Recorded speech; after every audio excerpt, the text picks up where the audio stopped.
말씀의 제목은 예수님이 배척당함과 제자 파견입니다. 1절에 보면 예수께서 거기를 떠나사 고향으로 가시니 제자들도 따르니라. 예수님이 고향으로 가셨는데 여기 고향은 나사렛입니다. 누가복음 4장에 보면 예수님께서 안식일에 나사렛 회당에 들어가서 이사야 선지자의 글을 읽었다고 기록되고 있습니다. 그래서 이 예수님께서 고향 나사렛 고향 회당에 들어가서 말씀을 가르칠 때에 2절에 보면 안식일이 되어 회당에서 가르치시니 많은 사람이 듣고 놀라 이르되 이 사람이 어디서 이런 것을 얻었느냐? 이 사람이 받은 지혜와 그 손으로 이루어지는 이런 권능이 어찌 됨이냐? 고향 사람들이 매우 놀랬습니다. 예수님께서 이렇게 신령한 지혜로 성령의 권능으로 말씀을 가르치고 병자를 고치는 이런 이적들이 나타나는 것을 보고 이런 권능이 어찌 됨이냐라고 심히 놀랬습니다. 그러면서 그들이 3절에 이 사람이 마리아의 아들 목수가 아니냐? 야고보와 요셉과 유다와 시몬의 형제가 아니냐? 그의 누이들이 우리와 함께 있지 아니하고 예수를 배척한지라. 그 고향 사람들이 이 사람이 마리아의 아들 목수가 아니냐? 마리아의 아들이다라고 한 것은 예수님을 동정녀 탄생을 인정한 것이 아니고 아마 그 당시 그 요셉, 그러니까 예수님의 육신적인 아버지 요셉이 세상을 떠난 것 같습니다. 그래서 마리아가 홀로 남아있기 때문에 마리아의 아들이라고 말한 것 같고, 목수라고 하는 것은 그 당시에 이 목수라는 직업이 매우 천한 직업이었기 때문에 예수님을 무시해서 멸시해서 이렇게 말한 겁니다. 그래서 그 고향 사람들이 예수님을 배척했어요. 왜 배척했겠죠? 그 예수님과 예수님의 가족들의 그런 인간적인 면, 외부적인 면 이런 것을 보고 예수님을 배척한 겁니다. 예수님을 통해서 나타나시는 신령한 면, 하나님의 역사, 진리 이것은 보지 못하고 그 외부적인 면 때문에 그게 가려진 거죠. 그래서 예수님을 배척한 겁니다. 우리가 하나님이 세운 종들도 우리가 다 인간이기 때문에 완전할 수 없습니다. 완전할 수 없죠. 그래서 여러 가지 단점이 있고 여러 가지 실수하는 면도 있습니다. 그것만 보면 그를 통해서 일하시는 하나님의 역사라든지 어떤 그가 세워나가는 진리, 바른 진리, 또 그 신령한 면을 보지 못합니다. 그 외부적인 면, 외적인 면, 그러니까 이 목수라는 직업은 굉장히 천한 직업이죠. 그리고 이 예수님의 부모의 가정이 그렇게 잘 산 가정이 아니잖아요. 매우 가난한 가정이고, 또 예수님의 동생들조차도 예수를 믿지 않았어요. 예수님이 부활 승천하신 후에야 예수를 믿었죠. 그래 그런 그 예수님의 그 동생들의 어떤 여러 가지 흠들이 있었겠죠. 그런 것을 보고 예수님을 그런 어떤 선입견이라 그럴까요? 그런 것 때문에 예수님을 이렇게 배척을 했습니다. 하나님께서 세우신 하나님의 종들의 그런 우리가 하나님의 종들과 우리가 관계가 틀어져 버린다면 우리는 신앙생활을 할 수가 없죠. 은혜생활을 할 수가 없죠. 그런 어떤 인간적인 면, 외부적인 면, 육신의 어떤 그런 면을 보게 되면 존경할 수가 없죠. 그거 보지 말고 우리가 그를 통해서 나타나는 하나님의 역사, 신령한 면, 또 그가 세워나가는 바른 진리 이런 것들을 보고 우리가 받들어 나가야 되겠습니다. 그리고 이 그리스도관에 대해서 그 당시 이 바리새인들이 그리스도에 대해서 잘못 가르쳤어요. 요한복음 7장 27절을 보겠습니다. 요한복음 7장 27절.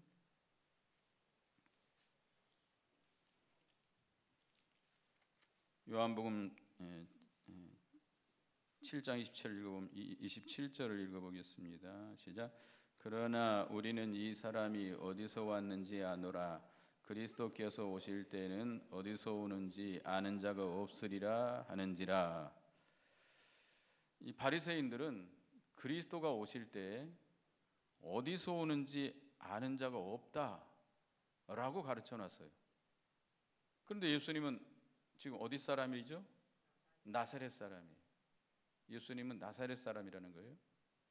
어떻게 그 선지자가 나사렛에서 나겠느냐 하면서 예수님을 배척했습니다. 그래서 예수님을 선지자로도 그들은 존경하지 않았어요.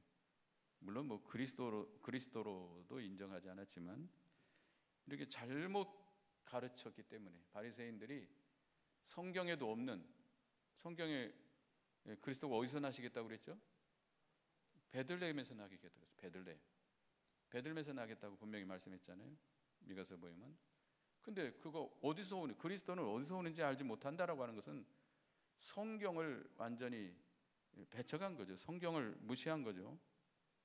완전히 성경을 잘못 가르쳐 놓은 거죠. 그래서 이 예수님을 배척하는 일이 벌어지고 말았습니다. 그런 외적인 면, 육신적인 면, 그것을 보면 존경할 수 없죠. 그리스도로 인정할 수가 없죠. 우리 전에 그 이병규 목사님, 우리 스승 목사님인데, 그 목사님에게 은혜를 받은 분들이 이제 신학을 하고 그 목사가 되겠다고 찾아와서 아주 종처럼 이렇게 가방 들고 다니고 막 아주 가까이서 이렇게 따라다니는 분들이 많이 있었습니다. 근데 그분들이 대부분 나중에 배신하고 떠나는 경우가 많았어요. 왜냐하면 가까이, 밀접하게 가까이 있다 보니까 그분의 어떤 단점들이 드러나기 시작하는 거예요. 그가 말씀을 전할 때는 얼마나 능력 있게 전합니까? 근데 가까이, 너무 가까이서 이렇게 보니까 그런 단점들, 또 그 가족들, 그런 걸 보고 실망을 해가지고 떠나는 경우가 참 많았어요. 그래서 어떤 그런 그 외적인 면을 봐서는 안 되겠습니다. 그리고 잘못된 가르침, 그것을 위해서 예수님이 배척당했는데, 우리는 성경을 바로 배우는 것이 매우 중요합니다. 그래서 5절, 6절에 보면 거기서는 아무 권능도 행할 수 없어서 다만 소수의 병자에게 안수하고 고칠 뿐이었고 그들이 믿지 않음을 이상히 여기셨더라. 예수님께서 그 고향에서는 아무 권능도 행할 수 없었다. 소수의 병자만 고쳐주셨다고 그랬습니다. 왜냐하면 불신앙으로 단단히 마음이 굳어져 있기 때문에 그런 자에게는 아무리 권능을 크게 행한다 할지라도 그들은 믿지 않을 것이기 때문입니다. 그래서 그렇게 많은 권능을 행치 않았습니다. 그리고 7절부터 13절까지는 예수님께서 제자들을 파견하신 내용이 나옵니다. 7절에 보면 12제자를 부르사 둘씩 보냈으며 더러운 귀신을 제어하는 권능을 주시고 12제자를 불러서 둘씩 내보내셨어요.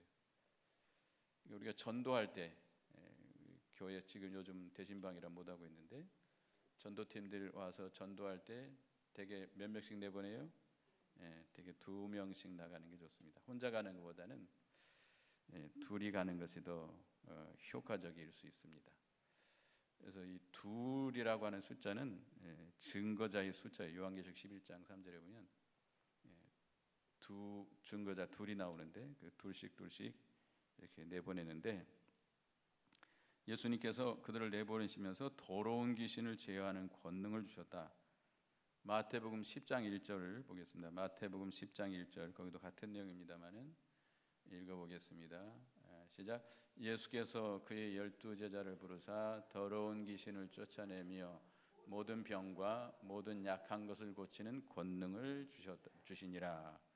더러운 귀신을 쫓아내는 능력, 또 모든 병과 약한 것을 고치는 권능을 주셔서 나가서 복음을 전하게 했습니다. 이것은 단지 어떤 굉장한 이적 능력을 행하라는 목적이 아니고,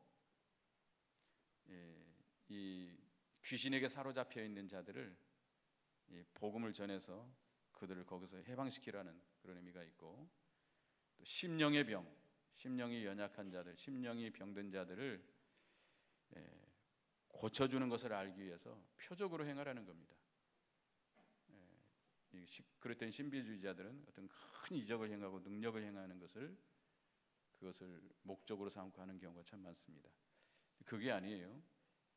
주님이 이게 병을 고치고 능력을 행하는 것은 그런 이적과 능력을 보라는 게 아니고, 그 귀신에게 사로잡혀 있는 자들 뭘로 건져내요? 복음을 전해서 그들이 복음을 믿음으로 말미암아 그 마귀에게 사로잡힌 가운데서 해방되어 나오고 심령의 병을 고치고 약한 것을 고쳐주는 것을 표적으로 보여주는 것입니다. 오늘날 우리도 주님의 보내심을 받은 자들입니다. 나가서 복음을 전하면 하나님의 능력으로 함께 하십니다. 복음의 능력이 있어요. 복음 자체의 능력이 있습니다. 로마서 1장 16절 보겠습니다. 로마서 1장 16절에 보면 복음은 믿는 자를 구원하는 하나님의 능력이라고 그랬습니다. 로마서 1장 16절 읽어보겠습니다. 시작. 내가 복음을 부끄러워하지 아니하노니 이 복음은 모든 믿는 자에게 구원을 주시는 하나님의 능력이 됨이라. 먼저는 유대인에게요 그리고 헬라인에게로다. 복음은 모든 믿는 자에게 구원을 주시는 하나님의 능력이다. 이 복음 자체의 능력이 있으니까 복음을 전해놓으면 그 복음 자체가 능력이 있어서 건져낼 자를 건져내고 심령의 병을 고치는 역사가 나타난다는 겁니다.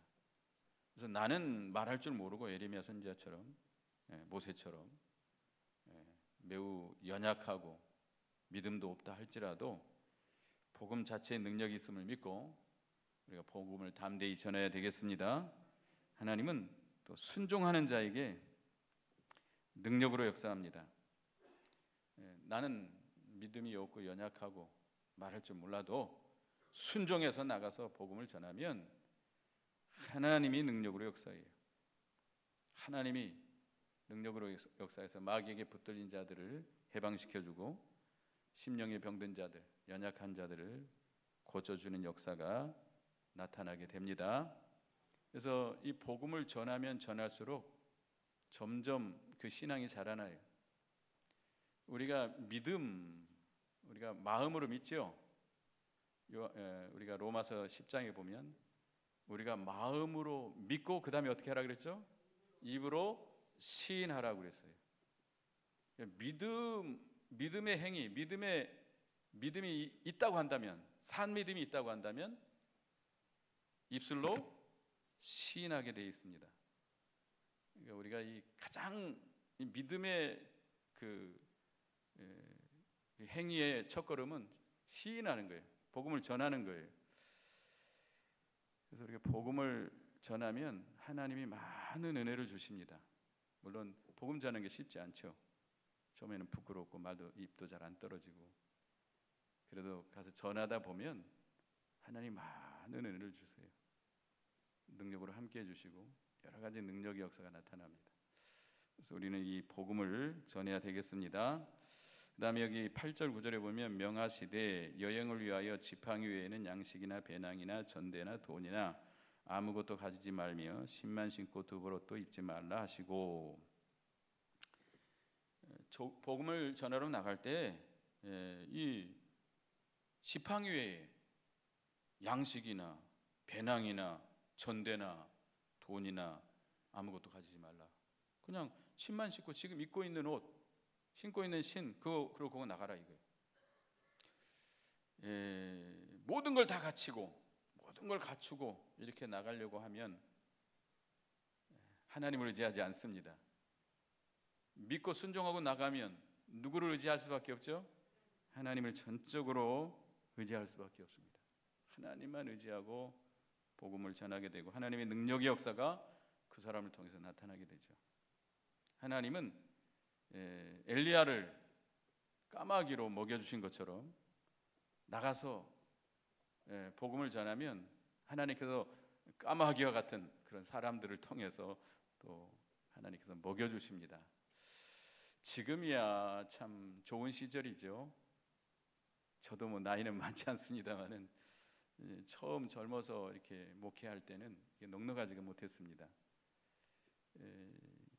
용감하게 선교 나가고 싶은 마음도 없었고 선교에 대한 생각도 전혀 없었는데 저를 불러서 선교 나가라고 하니까 용감하게 대답했습니다. 예, 보내주시면 가겠습니다. 어디로 가야 합니까? 구소련 카자흐스탄으로 가래요. 카자흐스탄이 어디에 있는지도 몰랐어요. 그 나라가 어떤 나라인지도 몰랐어요. 그 당시 이제 소비에트 연방 공화국이라 해가지고 소련에 속했던 나라인데 공산주의가 무너지면서 이렇게 이제 각 나라로 독립이 되는 시절이에요. 그러니까 막 정부도 잘 구성이 돼 있지 않고 굉장히 뭐 무질서하고 경제적으로 굉장히 낙후돼 있고 그런 가운데 이제 가게 됐습니다. 우리 아이는 어리고 거기 가서 어떻게 살지도 모르고 그냥 무턱대고 간 거예요. 용감히 간 거죠. 지금 아이들은 가라면 절대 안 갑니다. 근데 그때는 그냥 그게 하나님이 명령인 줄 알고 그 당시에는 저뿐만 아니라 모든 교육자들이 예 하고 그냥 순종했던 거예요. 근데 굶어 죽지 않았습니다. 거기 가서 총칼 맞지 않았습니다. 하나님이 다 또 뭐 하여튼 사역을 하다가 또 어떤 이유에서 돌아왔는데 지금은 이렇게 교역자들 어디 보내려고 그러면 제일 먼저 물어보는 게 교인이 몇 명이냐, 사례금은 얼마 주느냐, 사택은 있느냐 없느냐 이걸 많이 따집니다. 자기들이 원하는 그런 게 아니면 안 가요. 뭐 요즘 그런 말이 있죠. 천안 아래로는 안 올라 그런대요. 아무리 조건이 좋아도 아이들 교육 때문에 천안 밑으로는 안 올라 그런대요.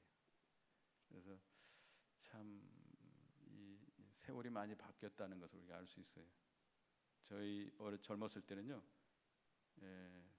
금요일 날이나 토요일 날 전화 옵니다. 주일 날 오전 예배 후에 강구하고 목요일 날 이사 가십시오. 어디로 가십시오. 전화 끊어버리셔요. 다시 전화해도 안 받습니다. 그러면 이해하고 가는 거예요. 거기가 뭐 어딘지, 교회 예배당이 있는지 사택이 있는지 모르고 가는 겁니다. 그냥 저는 사택이 없는 데를 2번이나 갔었어요. 사택이 가니까 사택이 없어요. 그래도 뭐 일단 순종하고 가는 거죠. 하나님이 역사하시는 거예요. 그냥 그렇게 가면 하나님이 역사하는 것을 이렇게 체험하게 됩니다. 요즘은 너무 모든 걸 갖추고 선교 나갈 때도 모든 걸 갖추고 나가고 얼마든지 이렇게 후원해주고 이렇게 하는 사람들은 하나님의 역사가 그렇게 많이 안 나타나요. 이 복음이라고 하는 것은 인간의 지혜로 인간의 수단 방법으로 되는 것이 아니라 영혼을 구원하는 것은 누구의 역사로 하는 것이죠? 하나님의 역사죠. 고린도전서 한번 보겠습니다. 고린도전서 2장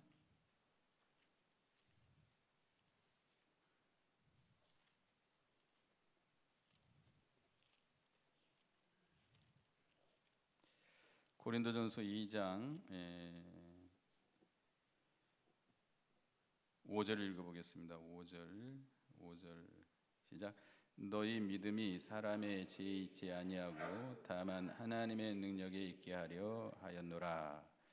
말씀을 전할 때 설득력 있는 지혜로운 말로 하지 아니하고 성령의 능력으로 한 것은 믿음이라는 것은 사람의 지혜에 있지 아니하고 하나님의 능력에 있기 때문이다. 또 고린도후서를 한번 보겠습니다. 고린도후서 4장 7절, 고린도후서 4장 7절 읽어보겠습니다. 고린도후서 4장 7절 시작. 우리가 이 보배를 질그릇에 가졌으니 이는 심히 큰 능력으로 하나님께 있고 우리에게 있지 아니함을 알게 하려 함이라. 이 보배, 복음이고 복음의 직분인데요, 복음의 직분을 질그릇과 같은 우리에게 맡겨주신 것은 이 심히 큰 능력은 하나님께 있고 우리에게 있지 않다. 생명을 살리는 일, 영을 구원하는 그런 능력의 역사는 사람에게 있는 것이 아니고 누구에게만 있어요? 하나님께만 있는 것을 알게 하려고 질그릇과 같은 우리들에게 이 복음의 직분을 맡겨준 겁니다. 세상에 지혜롭고 통달하고 똑똑한 자들이 얼마나 많습니까? 그들에게 맡기지 아니하시고 우리와 같이 심히 부족하고 어리석고 미련한 자들에게 이 복음을 맡겨주신 것입니다. 그래서 우리가 이 하나님만 의지하고 나가서 복음을 전하라는 것이죠. 이 지팡이 외에는 가지지 말았는데, 지팡이는 뭘 상징하죠? 모세가 지팡이를 가졌죠. 모세의 지팡이는 뭘 상징하죠? 하나님의 능력이죠. 하나님의 능력. 하나님의 능력만 믿고 나가라는 그런 의미가 있습니다. 그 다음에 10절을 보겠습니다. 본문 10절입니다. 또 이르시되 어디선지 누구의 집에 들어가거든 그곳을 떠나기까지 거기 유하라. 복음을 전하면 이 복음을 받아들이는 자가 나옵니다. 받아들이고 그 복음을 좋아하고 기뻐하고 믿음으로 그 복음 전하는 자를 영접해서 협력하는 자가 생기게 되어 있습니다. 그러면 그 집에 머물면서 이 복음 사역을 하라 이거예요. 그 집이 좀 불편하고 여러 가지 섭섭한 일이 있다 할지라도, 더 좋은 곳이 있다 할지라도 옮기지 말고 그곳에서 복음을 전하는 의미가 있습니다. 사도행전 16장에 보면 루디아라고 하는 여자가 나옵니다. 한번 보겠습니다. 사도행전 16장, 사도 바울이 성령의 이제 인도를 순종해서 빌립보에 가서 복음을 전하게 됩니다. 빌립보에 가서 복음을 전하는데 안식일 날 강가에 나가서 복음을 전하다가 루디아를 만나게 됩니다. 여기 16장 13, 14절 읽어보겠습니다. 13절에서 15절까지 읽어보겠습니다. 시작. 안식일에 우리가 기도할 것이 있을까 하여 문밖 강가에 나가 거기에 앉아서 모인 여자들에게 말하는데, 두아드리아시에 있는 자색 옷감 장사로서 하나님을 섬기는 루디아라 하는 여자가 말을 듣고 있을 때에 주께서 그 마음을 열어 바울의 말을 따르게 한지라. 15절. 그와 그 집이 다 세례를 받고 우리에게 청하여 이르되, 만일 나를 주 믿는 자로 알거든 내 집에 들어와 유하라 하고 강건하여 머물게 하니라. 이렇게 복음을 전하다 보면 그 복음을 받아들이는 자가 나요. 이 루디아라고 하는 옷감 장사예요. 옷감 장사. 그 강가에 나가서 기도하라고 하는데 여자들이 모여 있어서 그 복음을 전했는데, 그 루디아라고 하는 여자가 복음을 받아들이고, 그리고 바울과 일행을 자기 집으로 청해서 거기 머물게 했어요. 그거예요, 그거. 그러니까 우리가 복음을 전하다 보면 이렇게 복음을 받아들이는 자가 나오게 되고, 그 복음을 기뻐해서 또 그 복음 전하는 자들을 영접해서 협력하고자 하는 자들이 나오면 거기 가서 머물고 거기에서 사역을 하라 이거예요. 더 좋은 곳 이곳저곳 옮겨 다니지 말고, 좀 불편해도 또 섭섭한 일이 있어도 그곳에 머물면서 복음을 전하라는 그런 의미가 있습니다. 그 다음에 11절 읽어보겠습니다. 오늘 본문 11절입니다. 어느 곳에든지 너희를 영접하지 아니하거든 너희 말을 듣지도 아니하거든 거기서 나갈 때 발 아래 먼지를 털어버려 그들에게 증거를 삼으라 하시니. 복음을 전하는데 복음을 받아들이지 않습니다. 전도자들을 영접하지 않습니다. 그럴 때는 어떻게 하라고요? 거기 나와서 발에 먼지를 털어버리라. 다른 곳으로 가라 이게. 이 말은 그들에게 있어서 아주 작은 것, 먼지라고 하는 것은 매우 작은 거잖아요. 아주 작은 것 하나라도 신세지지 말라 이거예요. 신세지지 말라. 예. 전도자가 양심을 쓰지 않고 떳떳하지 못하게 행동한다면 복음의 빛이 가리워집니다. 특별히 물질 문제에 있어서 깨끗하라 이거예요. 깨끗하라 이거예요. 받아야 되지 않을 것을 받고 먹어야 되지 않을 것을 먹게 된다면 하나님의 영광이 가려지게 된다 이거예요. 모든 면에 특별히 물질 면에 깨끗해야 될 수 있으면 신세지지 말고, 그리고 또 한 가지 뜻은 복음을 거절함으로 그 멸망의 책임이 그들에게 있다고 하는 것을 증거하는 거예요. 에스겔 33장 보겠습니다. 에스겔서, 구약 성경 에스겔 여러분 잘 알죠? 파수꾼에 대해서 나오는데요. 에스겔 33장 우리를 파수꾼으로 세우셨다고 그랬어요. 1절부터 쭉 나오는데요. 그러나 8절 9절을 읽어보겠습니다. 8절 9절 8절 같이 읽어봅니다. 에스겔 33장 8절 9절 시작. 가령 내가 악인에게 얘기를 악인아 너는 반드시 죽으리라 하였다 하자 내가 그 악인에게 말로 경고하여 그 길에서 떠나게 하지 아니하면 그 악인은 자기 죄악으로 말미암아 죽으려니와 내가 그의 피를 내 손에서 찾으리라. 그러나 너는 악인에게 경고하여 돌이켜 그의 길에서 떠나라고 하되 그가 돌이켜 그의 길에서 떠나지 아니하면 그는 자기 죄악으로 말미암아 죽으려니와 너는 내 생명을 보존하리라. 우리는 다 파수꾼으로 세웠어요. 우리 예수 믿는 사람들은 다 복음을 전하는 파수꾼으로 세웠습니다. 근데 파수꾼으로 세웠는데 때를 얻든지 못 얻든지 모든 사람들에게 이 복음을 전해야 돼요. 근데 복음을 전했는데 받지 않고 그가 그 복음을 거절하고 반대하고 죽었다. 그 피는 그 피의 책임, 그 멸망의 책임은 누구에게 있어요? 그 사람에게 있는 거예요. 그런데 내가 복음을 전하지 않았다. 복음을 내 가정에게, 내 가족들에게 말도 듣지도 않을 것 같아가지고 복음을 안 전했어요. 시부모님들에게, 시댁 식구들한테 미워 죽겠어가지고 전해봤자 안 들을 것 같아가지고 안 전했어요. 그러면 그들이 예수 믿지 않고 멸망했으면 그 책임을 누구한테 물어요? 하나님께서 복음을 전하지 않는 사람에게 묻는다는 거예요. 그러니까 우리 할 수만 있으면 복음을 어떻게 해야 돼요? 모든 사람에게 전해야 돼요. 모든 사람, 특별히 내게 속한 모든 사람들에게, 내 가족들, 내 부모, 형제, 친척, 시댁 식구들 다 할 수만 있으면 전해야 됩니다. 듣든지 아니 듣든지 잔소리라고 하든지 말든지 맨날 모이면 그런 소리만 하냐고 하든지 말든지 그래도 전해야 돼요. 전해놔야 우리는 그 책임을 면하게 됩니다. 그래서 사도행전 18장 6절에 보면 고린도 회당에서 복음을 전했는데 고린도 교인들이 듣지 않습니다. 그러면서 사도 바울이 말한 여기 앞에 읽어보겠습니다. 시작. 그들이 대적하여 비방하거늘 바울이 옷을 털면서 이르되 너희 피가 너희 머리로 돌아갈 것이요 나는 깨끗하니라 이후에는 이방인에게로 가리라 하고, 이 사도 바울이 에스겔서에 있는 말씀과 같이 한 거예요. 이 마가복음 오늘 본문에 있는 말씀처럼 고린도 지역에 가가지고 회당에서 복음을 전하는데 유대인들이 안 받는 거예요. 그러니까 그들에 대해서 이렇게 말을 한 겁니다. 너네 복음을 안 들었어? 복음을 안 들은 책임은 너에게 있어? 그러면서 나는 그런 이방인에게로 가겠다라고 선언을 하고 가게 됩니다. 그런 뜻이 있습니다. 그 다음에 12절 읽어보겠습니다. 시작. 제자들이 나가서 회개하라 전파하고 많은 귀신을 쫓아내며 많은 병자에게 기름을 발라 고치더라. 제자들이 예수님의 보내심을 받아서 나가서 회개하라라고 전파했습니다. 그리고 많은 귀신을 쫓아내고 많은 병자에게 기름을 발라서 고쳐줬다.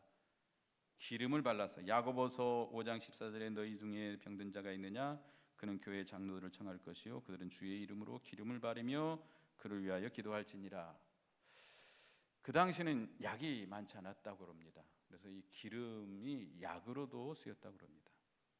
포도주도 디모데에게 사도 바울이 너 위병 나는 거에서 포도주를 좀 써라. 포도주가 그 당시에는 약의 대용이었죠. 그러니까 우리가 병든 자를 위해서 기도할 때에 병원에도 가지 마, 약도 쓰지 마, 하나님만 의지해. 이건 잘못된 생각이에요. 이건 성경과 맞지 않아요. 병원에 가서 치료받으면서 약을 쓰면서 그러게 기도해야 됩니다. 물론 하나님이 고쳐주셔야 되죠. 궁극적으로 하나님이 고쳐주셔야 되지만 의사도 하나님이 세웠고 약도 하나님이 또 내셨기 때문에 약을 쓰면서 치료를 받으면서 기도해 줘야 됩니다. 또 기름을 바르라고 하는 뜻은 성령의 은혜를 받으면서 기도하라는 겁니다. 성령의 은혜. 우리가 기도할 때 무조건 육신의 병만 고쳐주시옵소서 이렇게 기도하는 것보다는 먼저 그 심령이 하나님 앞에 은혜를 받아서 일어나야 됩니다. 그 심령이 이 아픔을 통해서 하나님을 찾고, 하나님, 그 병든 자가 그 병으로 인해서 겸손해지고 하나님을 찾고 하나님께 사모하고 부르짖어서 하나님을 만나고 그 심령이 일어나야 돼요. 힘을 얻어야 돼요. 그게 더 중요한 거예요. 그 심령의 병이 고침을 받는 게 더 중요한 겁니다. 그래서 우리가 기름을 바르고 기도하라는 것은 그런 의미가 있어요. 약을 쓰면서 기도하라는 말도 있겠지만 먼저 그 심령이 그 성령의 은혜를 받도록, 내가 기도해 주는 사람도 그렇게 성령의 은혜로 기도해 줘야 되겠고, 그 병든 자도 하나님의 성령의 은혜를 받아서 성령의 역사로 그가 겸손해지고 교만하고 악한 것들이 깨져나가고 죄를 회개하고 좀 하나님을 간절히 사모하고. 병들다 보면, 여러분들 병 들어보셨죠? 너무 아프면요 기도할 생각도 잘 안 나요. 너무 고통스러워가지고. 제가 군대 제대하고 여기 신장염이 걸렸었는데요. 나 죽는 줄 알았어요. 태어나서 그렇게 아픈 거 처음 봤어요. 앉아도 아프고 서서 아프고 누워도 아프고 한숨도 못 자고 막 얼마나 아픈지. 바로 아침에 병원 갔었는데, 하여튼 너무 아프면 기도도 잘 안 돼요. 너무 아프니까. 근데 이제 우리가 기도해 줄 때 성령께서 역사하셔서 그 마음이 좀 겸손해지고 좀 부드러워지고 하나님을 사모하고 찾고 회개하도록, 그래서 하나님과 가까워지고 하나님이 그를 좀 붙들어줘서 그가 힘을 얻도록 해달라고 그렇게 기도해야 됩니다. 그래서 오늘 이렇게 예수님 배척당한 것과 전도자를 파견한 것을, 제자들을 파견한 것을 우리가 배웠습니다. 기도하겠습니다. 하나님, 예수님께서 고향에 가서 복음을 전했지만 고향 사람들이 예수님을 배척했습니다. 그의 육신적인 면, 외부적인 면을 보고 예수님의 하나님이 쓰시는 역사나 신령한 면을 보지 못했습니다. 저희들도 하나님의 종들의 어떤 인간적인 면, 육신적인 면만 보고 배척할 것이 아니고 하나님이 쓰시는 역사, 또 하나님의 그 신령한 영적인 면을 보고 세워나가는 진리를 보고 우리가 받들어 나가는 저희가 되게 해주시옵소서. 또 제자들을 내보낼 때 귀신을 쫓아내며 병든 자를 고치는 권능을 주고 내보냈다고 그랬습니다. 오늘날 우리도 주님의 말씀을 순종해서 나가서 전하면 복음 자체의 능력이 있고 하나님께서 능력으로 역사하셔서 심령의 병을 고쳐주고 마귀에게 사로잡힌 영혼들을 건져내는 역사가 있게 된다 했사오니 우리가 때를 얻든지 못 얻든지 힘써 나가서 복음을 전하는 저희가 되게 해 주시옵소서. 어떤 물질적인 거 의지하지 말고 오직 하나님만 의지하고 나가서 복음을 전하는 저희가 되게 해 주시옵소서. 우리가 병든 자들을 위해서 기도할 때에 약을 쓰면서 치료받으면서 기도하게 하고, 특별히 성령의 은혜가 임하게 해달라고, 그들이 좀 겸손해지고 낮아져서 하나님을 간절히 찾고 사모하고 하나님의 은혜를 받아서 그들의 심령이 힘을 얻고 심령이 강건해지며 회복되는 역사가 있게 해달라고 부르짖는 저희가 되게 해 주시옵소서. 예수님의 이름으로 기도드리옵나이다. 아멘.